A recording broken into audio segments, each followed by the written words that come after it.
So, like many others who were trying to actually understand how well or how O1 actually works this weekend, I was actually banned from ChatGPT, and it turns out they really don't want you asking questions about how this chain of thought or chain of reasoning works. But fortunately for us, there are a lot of people who have also done quite a bit of deep analysis outside of my cursory analysis, and they've identified some really interesting things that I want to go over today. One of them is considered one of the best mathematicians in the world, and he happens to talk about LLMs a lot. And the other is someone who actually does a lot of commentary on tokenomics as they pertain to AI. And don't worry, that has nothing to do with crypto at all.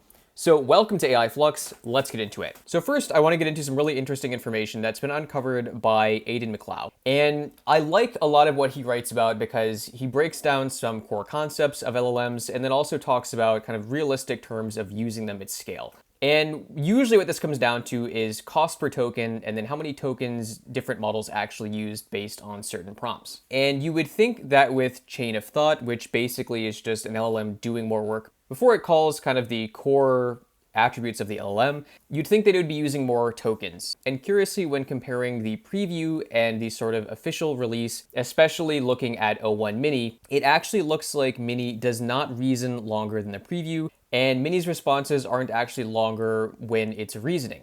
And what's also curious is it looks like when you compare this to GPT-4 or GPT-4 Omni, the thinking step-by-step option here actually burns a similar number of tokens, which brings into question how much of a quote-unquote advancement this O1 model actually is, and maybe just if it's a cherry-picked kind of experiment that happens to be really good at PhD level tasks, definitely with air quotes around PhD level. So what we're looking at here is data from OpenRouter, and you can see that one is median tokens per request on the O1 preview, the next is O1 Mini, and then a token breakdown of each, which actually breaks all of the tokens down into either a prompt step, a reasoning step, or a completion step. And the irony is, generally speaking, it looks like that there's far less token use in prompting with O1 Mini in the official release, with curiously kind of more of a distribution towards the latter end, so towards kind of current day, on Monday, September 16th. And obviously we know that OpenAI is actively improving these models with data coming back from users, so a lot of this actually isn't that surprising,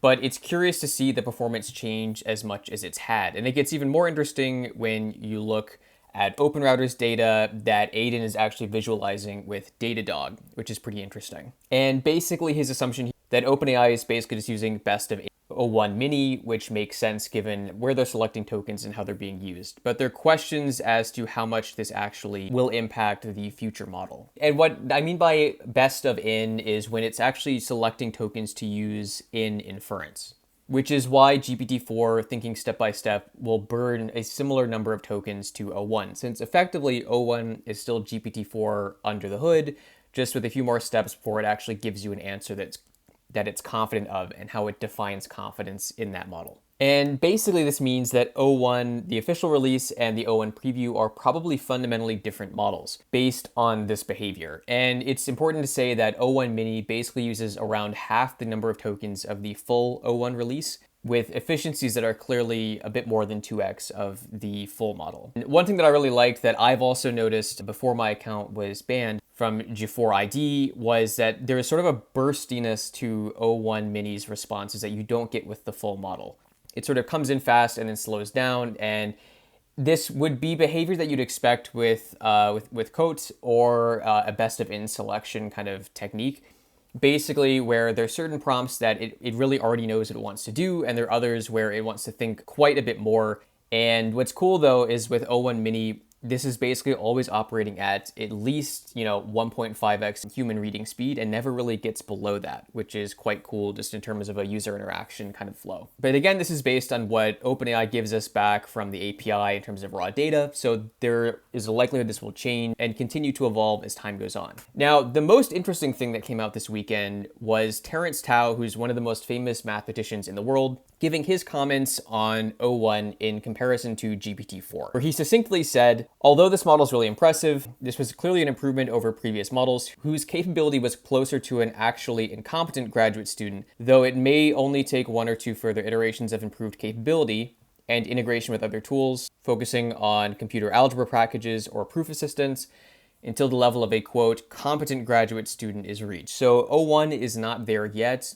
In terms of its generalization, I also think it has quite a ways to go. But what's interesting is someone who basically for their entire career has just done mathematics work and proofs, kind of writing a lot of questions and studying this stuff pretty intensely. He thinks that this is actually a relatively real model, although you still need quite a bit of attentive observation as someone who could probably solve a problem on the level you're giving O1 to solve to actually understand if it's working well or not. So for instance, if I put some wild proof into this, I, as someone who's not a professional mathematician, would likely not be able to gauge whether or not it actually passed, which I think is a really important aside to keep in mind whenever anyone is talking about O1 or this strawberry model and saying, oh, it's perfect, it's the wildest, most capable thing anyone has ever seen.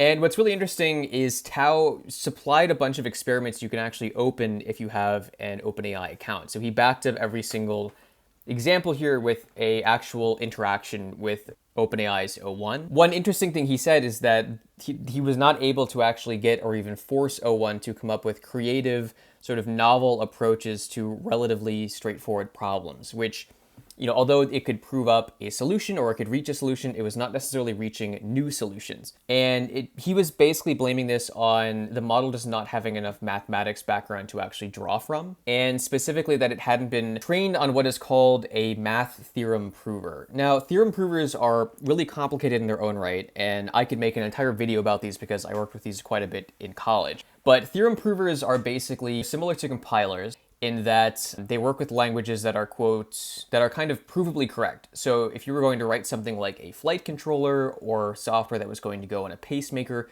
any kind of software where you'd want to understand every single possible output of a function you're writing or combination of functions and be absolutely sure that they never actually reach an outcome you don't want, you would use something called a theorem solver. And basically it takes your code, goes through it, and then gives you an assurance that that's the case. It's also a great tool to harden certain software, and these are heavily used to develop encryption techniques and whatnot. And his thoughts are that if you gave some better examples of this to O1, that it's likely a lot of its problem-solving capability and sort of novelty in this capability would be vastly improved. And what I thought was really interesting was just digging through some of the logs and looking at just how Tao actually communicated with this model, working from basic problems all the way up to some really complex proofs where I couldn't even follow what was going on. And this is where he really got into highlighting in clear detail where the pain points in O1 are and where its capabilities to quote unquote solve these problems or pass these tests also kind of started to become less and less important, and question how valid a lot of that actually was in claiming this is the best large language model currently in existence, especially when you start to approach real-world problems and not just toy problems that you would use on an exam.